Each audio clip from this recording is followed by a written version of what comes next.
భోగాపురం విమానాశ్రయానికి సంబంధించి కేంద్ర మంత్రి రామ్మోహన్ నాయుడు గుడ్ న్యూస్ చెప్పారు. అదాని ఎంబ్రాయిర్ సంస్థల మధ్య కీలక ఒప్పందం జరిగిందన్నారు. బ్రెజిల్ విమాన తయారీ సంస్థ ఎంబ్రాయిర్ ఇక భారత్లోనే విమానాల తయారీకి రంగం సిద్ధమైందని హర్షం వ్యక్తం చేశారు.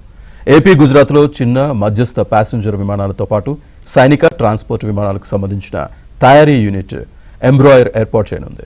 భోగాపురంలో ఎంబ్రాయిర్ ఫ్యాక్టరీ పెట్టడానికి భూమి, మౌలిక సదుపాయాలను కల్పిస్తామని ఎంబ్రాయిర్కి ఏపీ ప్రభుత్వం ఆఫర్ ఇచ్చింది.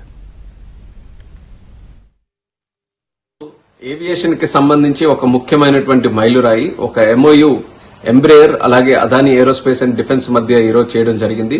దీని తాలూకా విశేషం ఏంటంటే, ఎంతో కాలం నుంచి భారతదేశంలో ఒక ప్రయత్నం జరుగుతుంది. మన దేశంలో మన ఎయిర్ క్రాఫ్ట్స్ ని మనం తయారు చేసుకోవాలన్నది, మ్యానుఫ్యాక్చర్ చేయడానికి ఆ జరుగుతున్నటువంటి ప్రయత్నంలో ఈ రోజు జరిగినటువంటి ఎంఓయు ఒక కీలకంగా మారబోతుందని తెలియజేసుకుంటున్నాను. ఇందులో అదాని ఏరోస్పేస్ అండ్ డిఫెన్స్ అలాగే ఎంబ్రేయర్ ఏదైతే బ్రెజిలియన్ సంస్థ ఉందో, ఈ ఎయిర్ క్రాఫ్ట్స్ తయారు చేసే సంస్థ ఉందో, వీళ్ళిద్దరూ కూడా కలిసి మన దేశంలో మా ఎయిర్ క్రాఫ్ట్స్ ని తయారు చేసే ఫెసిలిటీని ఇక్కడ పెట్టాలని ఒక కీలకమైన ఒప్పందం ఈ రోజు కుదుర్చుకోవడం జరిగింది. దానికి మినిస్ట్రీ ఆఫ్ సివిల్ ఏవియేషన్ నుంచి మా సపోర్ట్ కూడా పూర్తిగా అందించాం. నేను కూడా మినిస్టర్ అయినప్పటి నుంచి ఒక పెద్ద ప్రయత్నం ఇక్కడ మ్యానుఫ్యాక్చరింగ్ ఈకో సిస్టమ్ భారతదేశంలో మరింత ఇంప్రూవ్ చేయాలనే ఆలోచనతో నేను కూడా ఒక ప్రయత్నం చేస్తూనే వచ్చాను. దానికి ఒక పక్కన ప్రధానమంత్రి నరేంద్ర మోదీ గారు ఆత్మ నిర్భర్ భారత్ అలాగే మేక్ ఇన్ ఇండియా ప్రోగ్రామ్ ని విస్తృతంగా చేయాలనే ఆలోచనతో ఎన్నో కార్యక్రమాలు ఆయనకి శ్రీకారం చుట్టారు. గత 10 సంవత్సరాల్లో కూడా భారతదేశంలో అనేక విజయాలు మనం సాధించాం మేక్ ఇన్ ఇండియాలో.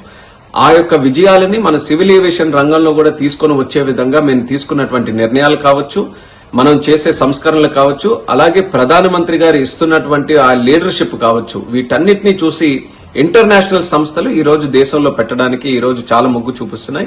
అందుకనే బ్రెజిల్ నుంచి ఉన్నటువంటి ఎంబ్రేయర్ సంస్థ కూడా ఈ రోజు ఈ ఒప్పందం ద్వారా మన దగ్గర తయారు చేయడానికి వాళ్ళు కూడా ఈ రోజు ఒప్పుకున్నారు. దీని ద్వారా మనం టార్గెట్ ఏంటంటే, ఏదైతే మన ఏవియేషన్ డిమాండ్ రోజు రోజుకి భారతదేశంలో పెరుగుతుందో, సుమారు ప్రతిరోజు కూడా 5 లక్షల మంది ఈ రోజు ఫ్లైట్ల ద్వారా ప్రయాణం చేస్తున్నారు. ఆ డిమాండ్ మరింత పెరగబోతుంది రానున్న కాలంలో. అలాగే ఎయిర్పోర్ట్స్ కూడా మనం ఎప్పటికప్పుడు పెంచుకుంటూ వెళ్తున్నాం. ఈ రోజు సామాన్యులు కూడా ఎయిర్ ట్రావెల్లో ప్రయాణం చేయడానికి చాలా ఫెమిలియరైజ్ అయ్యారు. వీటన్నిటిని కూడా మనం చూసుకుంటే ఎక్కువ ఎయిర్ క్రాఫ్ట్స్ మన దగ్గర రావాలి. ఎయిర్ క్రాఫ్ట్స్ కూడా మనం చాలా వరకు బయట దేశాల నుంచి ఇంపోర్ట్ చేస్తున్నాం. ఆ యొక్క ఎయిర్ క్రాఫ్ట్స్ ని కానీ మనమే తయారు చేసుకోగలిగితే, ఒకటి ప్రైస్ అడ్వాంటేజ్ ఉంటుంది.